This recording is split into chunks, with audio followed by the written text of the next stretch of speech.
transporte, que é num local fechado, um objeto ou uma pessoa conseguir sair dali para outro lugar, sem ter passado por uma porta ou nem pela parede, ele simplesmente desaparece e aparece em outro lugar. A bilocação ou bicorporeidade, que no caso é o transporte físico, né? O outro é bem considerado transporte de objetos. A voz direta, quando você escuta uma voz que não tem, né, não está vindo de uma boca de ninguém encarnado, é uma voz divina, vamos dizer assim. A escrita direta, que é uma escrita que aparece do nada em algum lugar que não foi feita por uma pessoa, né, encarnada. A tipologia, que é o ruído, né, o barulho, as pancadas. E a semantologia. A semantologia, ela vem a ser a movimentação de objetos sem ação física, né? A movimentação pura e simples de um objeto. Tudo isso, né, são faculdades mediúnicas descritas no livro dos médiuns, de fenômenos físicos. E os fenômenos de efeitos intelectuais ou subjetivos, eles ocorrem na esfera subjetiva. Eles afetam a racionalidade e o intelecto do médium. E se tem várias situações, a intuição, né, que você do nada tem uma intuição, né? Outro dia eu fui colocar o cartão vai travar. E coloquei o cartão travou, né? Como que eu sabia? E ainda assim botei o cartão. Como que o cartão travou, né? Então é uma intuição, né? A vidência, né, que é eu ver uma situação que ainda não aconteceu, aí você tem vários tipos de evidência, né? A audiência que você escuta, né? O espírito, o desdobramento que o seu corpo e o seu espírito, né, se separam, se desdobram, né? A psicometria, que é eu tocar uma pessoa e já saber tudo a respeito da pessoa, um objeto que tem relação com a pessoa, e eu conseguir enxergar aquela pessoa por dentro, né? A psicografia, que todos conhecem, né, que é um fenômeno mediúnico muito comum, e a psicofonia, né, que o espírito fala através do corpo. Então, essas de cá nós são percepções pelos sentidos espirituais do médium lúcido, né? E essas de cá você pode ter tanto a lucidez do médium quanto o efeito psicofísico com uma lucidez parcial, né, e essa ação do espírito diretamente sobre o médium. Eu só estou colocando, não é o tema da nossa palestra, mas eu estou colocando para comentar com vocês depois que ao longo da história, N dessas manifestações mediúnicas ocorreu em várias épocas da humanidade. Então nós vamos falar aqui um pouquinho da antiguidade antes de Cristo, da antiguidade no advento do Cristo ao mundo, na antiguidade depois de Cristo, na modernidade, né, do século XIX, já está no passado para nós, né? Na modernidade do século XX e na nossa atualidade. Ao longo dos tempos, né, ao longo dos séculos, a mediunidade é vista em relatos históricos, em vários episódios, em diversas religiões, em diversas partes, em diferentes idades, em diferentes sexos, e diversas faculdades mediúnicas manifestadas e que ficaram sem explicação coerente durante muitos e muitos anos.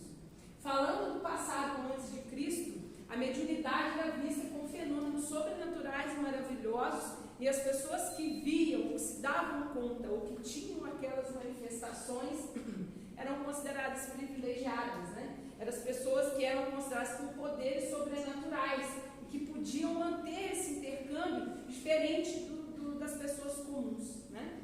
Isso contribuiu durante muitos e muitos séculos para que aquelas pessoas que apresentavam essas capacidades fossem consideradas divinas, né? Muitos se tornavam sacerdotes, magos, né? E muitos usavam as suas faculdades para dominar as massas, né? Para assustar muitas vezes as massas e com isso ter um efeito de poder sobre esses povos, né? Naquela época não se tinha conhecimento concreto do que e quais eram as leis que regiam esses efeitos. Então, havia muita discrepância de atitudes, muitos tipos de mediunidades que não eram controladas, né? 2000 anos antes de Cristo, os primeiros relatos são dos religiosos Vedas, né? Mostravam intercâmbios espirituais individuais de pessoas com os mortos, né? Esse intercâmbio era realizado por homens e mulheres, e na muitas vezes se isolavam para cada vez se aprofundar mais naquelas relações entre os mortos, né? Se preparavam durante muitos anos e a maioria exercia poder sobre os povos, né? E governavam muitas vezes os povos em função desse dom dado pelo Deus ou por diversos deuses, de acordo com a crença de cada um. Eles eram respeitados e temidos. Muitas pessoas, então, que tinham essas capacidades, despertavam o temor das pessoas pouco esclarecidas, né? Existem relatos de várias religiões que eram espiritualistas, né?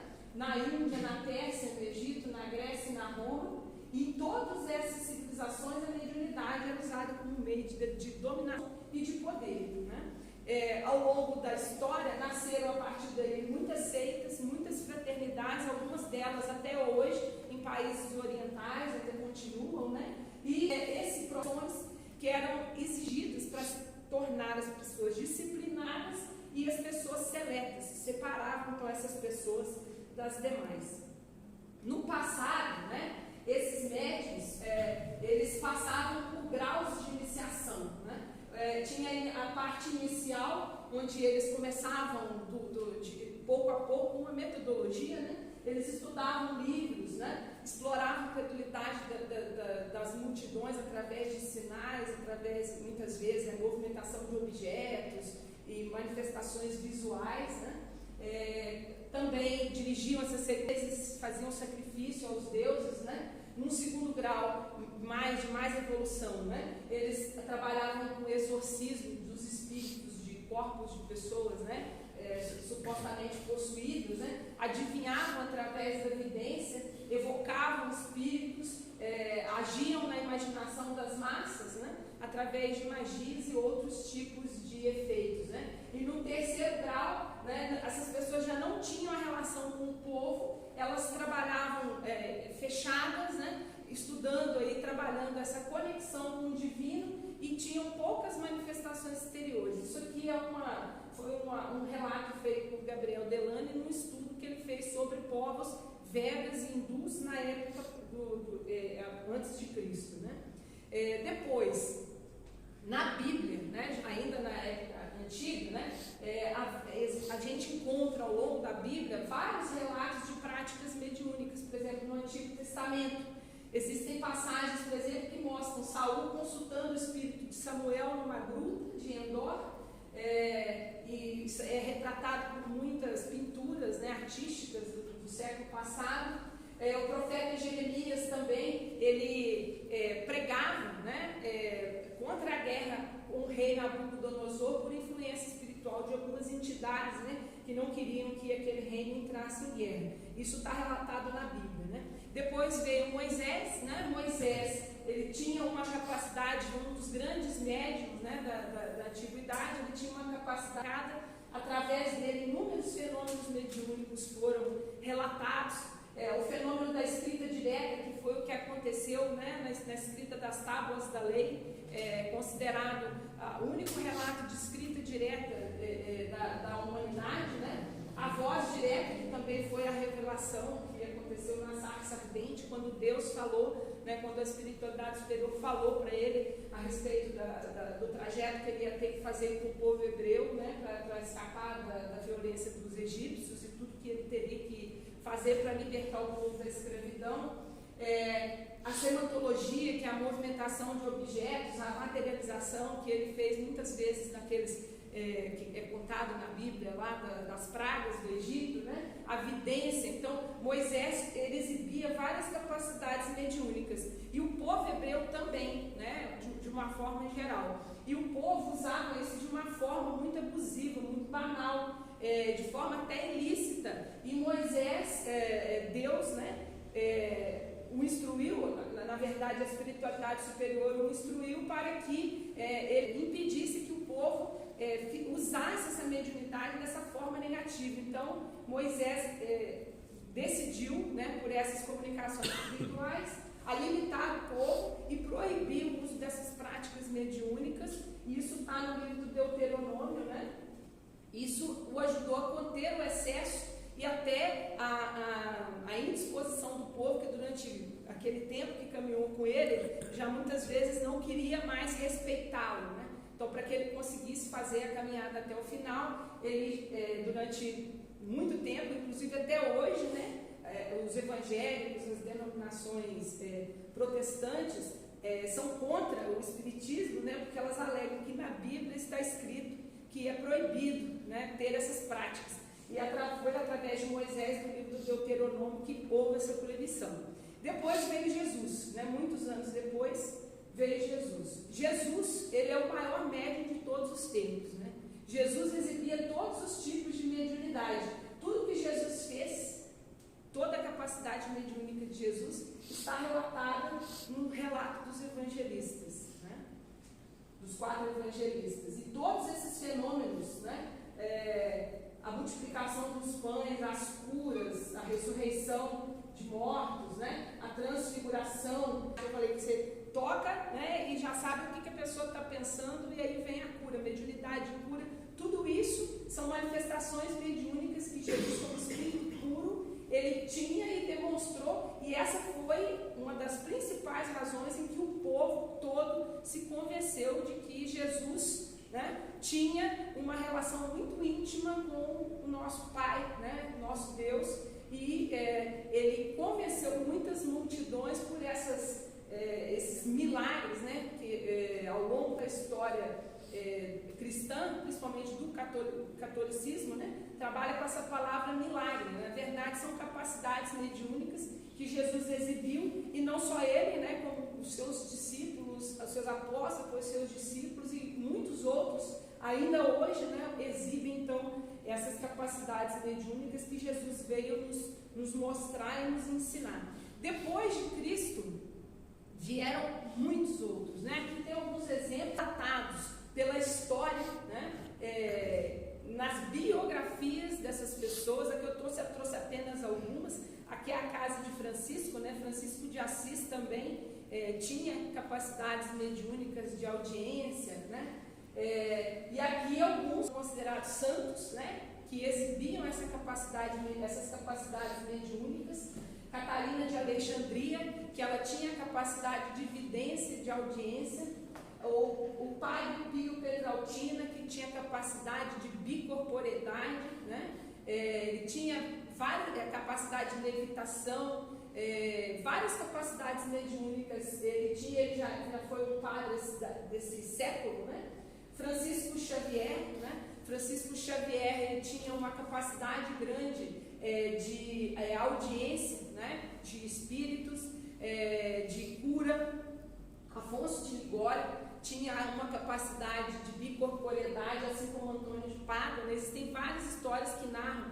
Por exemplo, Antônio de Pádua estava rezando uma missa lá na Itália e o pai dele estava sendo condenado em Portugal, e enquanto ele rezava a missa, ele foi lá em Portugal, defendeu o pai dele da condenação, ainda ele fez o morto que tinha causado a prisão do pai, confessar que o pai, reviver, né, e confessar que o pai era inocente, e aí ele foi inocentado e ele voltou para Pádua de volta. Então, isso tem várias narrações nas biografias desses que foram considerados santos, né, pela Igreja Católica, mas isso não é só na Igreja, né, em todas as religiões existem várias narrativas de capacidades mediúnicas, logo depois de Cristo, com aqueles que se diziam seus seguidores, né? José de Cupertino também, que tinha capacidade de levitação. Então, N capacidades mediúnicas que vieram se manifestando independente do século da religião, né? Na modernidade, no século XIX,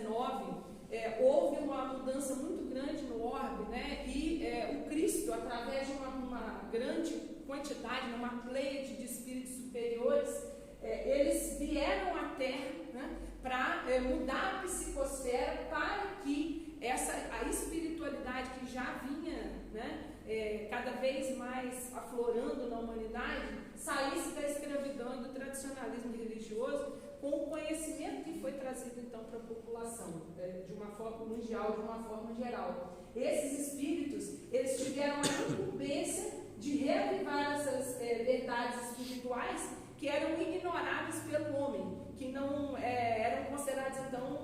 coisas fantásticas e sobrenaturais. E no século XIX, nos Estados Unidos, numa família metodista, né, que era religião evangélica, né, perto de Nova York, 3 irmãs, né, na verdade 2 das 3 irmãs com capacidades mediúnicas, que era a Catherine e a Margaret, a Catherine com 11 anos e a Margaret com 14 anos. A Leia não viu, né, essas manifestações, mas eram 3 irmãs. Elas ouviram manifestações de efeitos físicos dentro de suas casas. E qual que era a diferença? Muitas pessoas ouviam, né, mas nunca havia sido relatado uma forma de que essa comunicação. E através de batidas, né, que são os raps, lá que é a tiptologia, que é considerada uma capacidade mediúnica, elas fizeram conversando, né, vendo que aquilo ali não era uma coisa natural. As meninas sentiram que era um espírito e conversaram com o espírito. Né? Se for a letra A, você bate uma vez. Se for a letra B, você bate 2 vezes. Aí elas criaram um código, né, de batidas e o espírito foi decodificando frases e elas entenderam que se tratava de um homem, que era o Charles Rosman, que ele havia sido morto e enterrado dentro da casa, só que eles procuraram e não acharam enquanto elas estavam morando lá. Só muitos anos depois que ela tinha falecido, que eles encontraram enterrado numa parede da casa um baú onde estava o esqueleto, e eles conseguiram identificar que se tratava dessa pessoa, que ela tinha sido assassinada, né? Isso, na época, abalou todas as concepções científicas que haviam vigentes na época. E tanto filosofia quanto religião começou a voltar os olhos para esse tipo de fenômeno, que era essa comunicabilidade. Essa foi a primeira evidência de comunicação real que foi estudada, de que os mortos estão entre nós, que eles nos rodeiam e eles podem se comunicar. Depois, um pouco depois disso, em 1854, na França, né, começaram os fenômenos das mesas girantes. Essas mesas se movimentavam e respondiam a perguntas, também parecido com o que era feito com as irmãs Fox, também era um tipo de TikTok. E isso reunia uma quantidade muito grande de pessoas que faziam daquilo uma diversão na França, na sociedade mais alta, nessa época da humanidade. E havia um homem, que era o Sr. Fortier, que ele era um curioso, mas ele era uma pessoa de posses, que ele começou a frequentar essas rodas e tomar nota, né, do que ele via. E ele juntou durante muitos anos e ele procurava alguém que pudesse ajudá-lo de uma forma científica a explicar esses fenômenos. E naquela época vivia o professor Hippolyte Léon Denisard Rivail, e ele, interessado, foi atrás de um cético, né, mais um estudioso que pudesse ajudar a desvendar esse mistério. E, inicialmente, né, o professor Hippolyte, o professor Rivail, ele não quis, né, nem saber, mas por insistência, e até porque ele estava passando por uma situação bem difícil na época financeira, ele acabou aceitando o desafio e ele começou, por curiosidade, mas quando ele viu que era uma coisa séria, ele tentou achar uma explicação, né? E por conta disso, quem viu o filme, ele foi inclusive expulso da Academia de Ciências de Paris, né? Porque a maioria dos pesquisadores não aceitavam, porque era para eles não havia uma prova material dessa manifestação, e Allan Kardec criou a metodologia para provar que essas manifestações eram verdadeiras. Como que ele fez? Ele, em momentos diferentes, em lugares diferentes da França, ele conversava com diferentes médiuns e fazia a mesma pergunta, e a resposta era sempre a mesma. E as pessoas na época não tinham como se comunicar, então ele via que a inteligência superior, que dava sempre as mesmas respostas por trás das manifestações mediúnicas, era realmente uma inteligência divina. Então ele começou daí a registrar e começou a redigir o Livro dos Espíritos, que foi a primeira obra criada por ele, por esse conhecimento, e que hoje está entre nós, né? Bom, em 1854 começou a febre das mesas girantes, e em 1855 Kardec iniciou esses estudos sistematizados, né? E ele descobriu, na primeira comunicação da qual ele participou, Kardec, né? E o nome Allan Kardec, os espíritos disseram para ele que foi uma encarnação passada que ele teve entre os povos druidas, era um sacerdote desse povo, e ele acabou adquirindo o codinome de Allan Kardec, e hoje ele é conhecido como Allan Kardec, não mais como Hipólito Leon. Ele começou a participar de diferentes sessões mediúnicas. Ele era de família católica, mas ele era contra a religião dominante, né, como forma de ser. Ele acreditava na liberdade de expressão do ser humano. Ele não queria, ele foi um dos lutadores pelo Estado laico na França, né, na época, mas essa comunicabilidade com os espíritos chamou muito a atenção dele e abriu para ele um leque que ele viu que a partir dali a humanidade iria se modificar, né, porque isso tudo era tratado como um tabu muito grande pela humanidade. Esses espíritos superiores, os que se manifestaram, né, ao longo dos tempos e que foram trazendo para ele então todo o conteúdo das obras básicas. E aí surgiu a codificação da doutrina espírita, dos 5 livros, né? A partir dessa mediunidade responsável, desses colaboradores de diferentes localidades, ele conseguiu reunir esses fatos através de perguntas diretas e respostas diretas de vários espíritos, e essa codificação está entre nós até hoje, né? O livro dos Espíritos dos Médiuns, o Evangelho segundo o Espiritismo, o Céu e o Inferno e a Gênese, né? A partir daí iniciou-se o tempo da atualidade, né, o início da nova era, o início da doutrina espírita, o início do espiritismo, com o estudo esclarecido da doutrina da espiritualidade de uma forma consciente, dentro de uma prática orientada. E hoje, esses livros são a guia, né, para que o homem não se perca no materialismo ou na fantasia religiosa através da prática do espiritismo, né? Essa era do espiritismo é a era do espírito imortal, do espírito que está sujeito a essa evolução permanente através das reencarnações que foram mostradas pelos espíritos, que é a base do espiritismo, né? Que se repete de forma incontável nos mundos habitados, em vários mundos habitados, para que nós alcancemos a nossa evolução, né? E que esse universo se ache regido por essas leis sábias. E hoje, no século XX, já no século XXI, em cultos, né, com uma mediunidade extremamente avançada entre nós,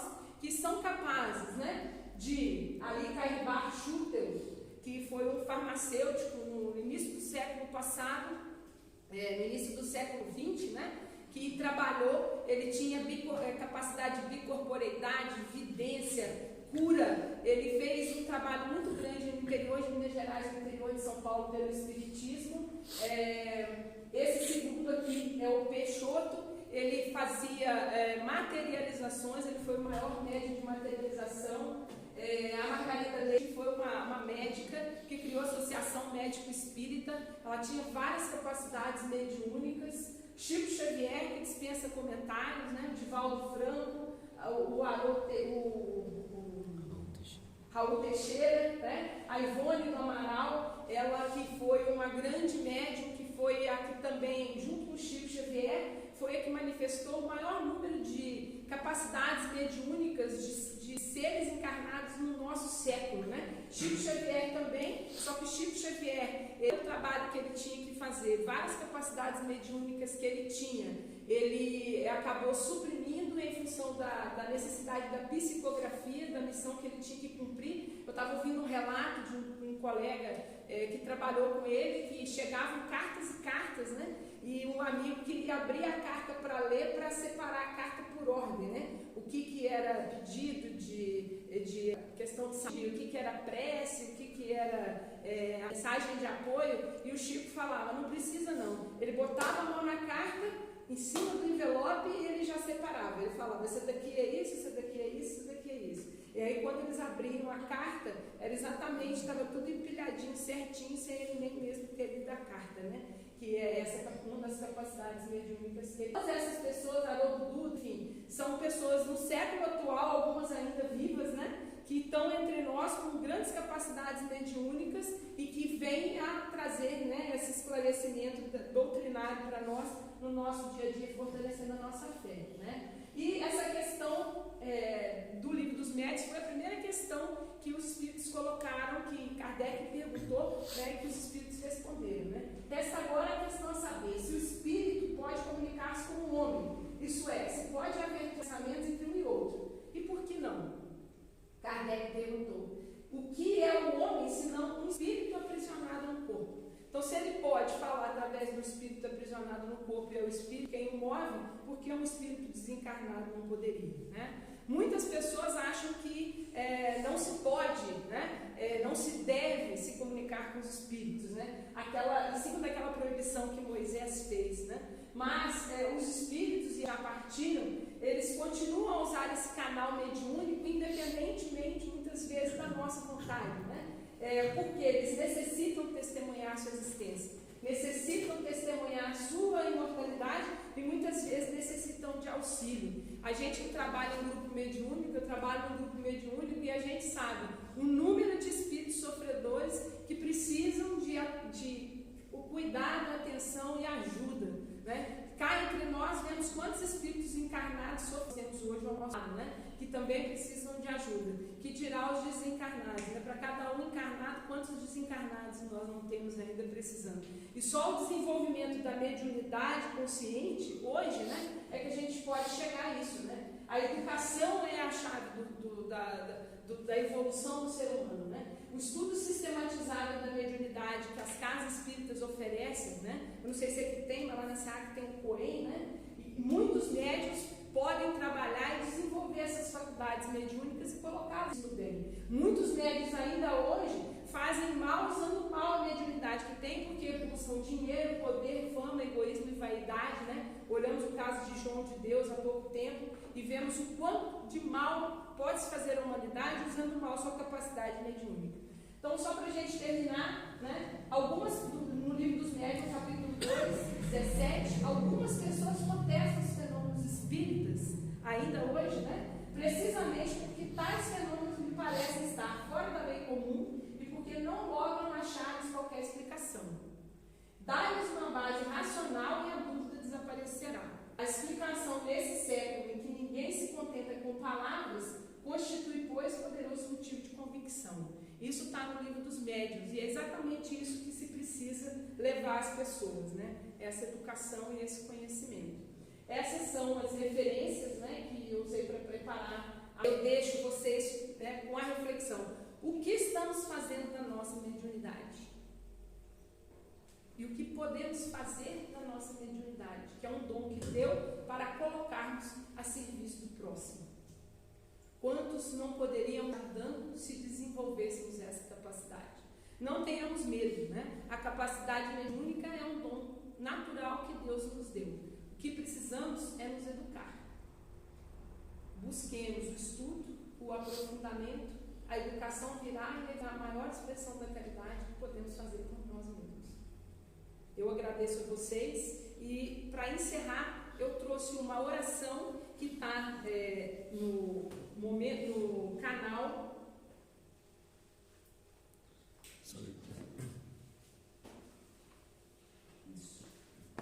da TV Mundo Maior, não sei se muitos de vocês conhecem, é um canal espírita, se vocês podem acessar pelo YouTube ou pela internet. Então, nosso coração a Deus, serenemos o nosso espírito encarnado, pensemos em agradecer a Deus por esse dom que Ele nos deu e que precisamos tentar a cada dia desenvolver da melhor forma possível.